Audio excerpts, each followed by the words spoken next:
Bom, essa é uma pergunta que já foi feita milhares de vezes.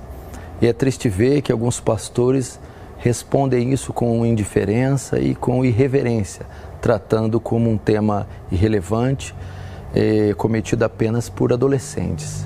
Mas essa é uma prática, é um mal que assola milhares de cristãos em toda parte do mundo. O que a Bíblia tem a nos dizer sobre a masturbação? Há um texto muito interessante na primeira carta de Paulo aos Coríntios. Aos solteiros viúvos digo, é melhor que estejam como eu, diz Paulo.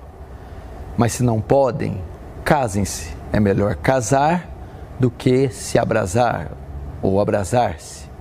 A NVI traz a tradução, é melhor casar do que viver ardendo de desejo. O que esse texto nos mostra? Ele aponta para o alívio da tensão sexual. Só uma forma legítima e bíblica para a satisfação sexual, para o prazer sexual, para o alívio da tensão sexual é o matrimônio. Isto é, toda tentativa de trazer alívio sexual fora do matrimônio constitui pecado. E a masturbação é uma maneira de aliviar a tensão sexual fora do matrimônio. Logo eu entendo que a masturbação não deve ser praticada pelos cristãos. Ela é uma forma também de porneia, de prostituição. Alguns fazem uso de Mateus capítulo 5, verso 28, dizendo que se alguém olhar para a mulher com intenção impura, já adulterou com ela. E dizer que a masturbação só é pecado porque ela é cometida quando alguém pensa em outra pessoa cometendo adultério assim contra ela.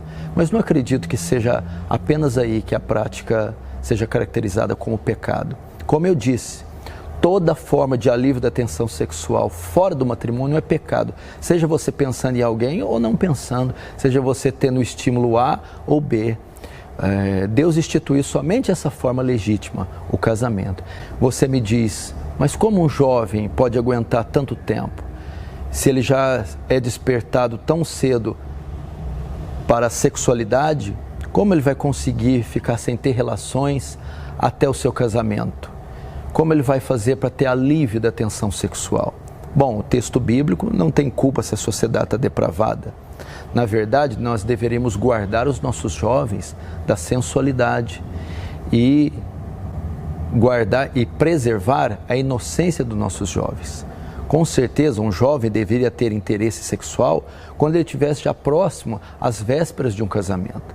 Mas os nossos jovens são expostos a cenas de nudez, a sensualidade, pornografia, por todos os lados, nas mídias sociais, na TV, revistas e jornais.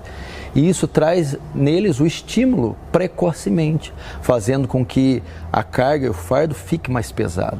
Eu acredito que esse é um pecado sério, um pecado grave, que ofende a glória de Deus, que entristece o Espírito Santo, que causa culpa, acusação, medo em milhares de cristãos, e inclusive até mulheres e pessoas casadas também têm sido vítimas, escravos dessa prática. Eu quero aconselhar você a orar, a se santificar, ler as Escrituras, jejuar, pedindo a graça de Deus para mortificar o pecado. Mas não somente essas ferramentas são úteis, você deve adotar também medidas preventivas. Eu dou uma dica para você que quer vencer o pecado da masturbação.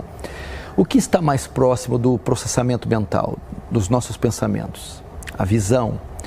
Então, muitas das vezes, essa prática, ela só é feita com estímulo visual.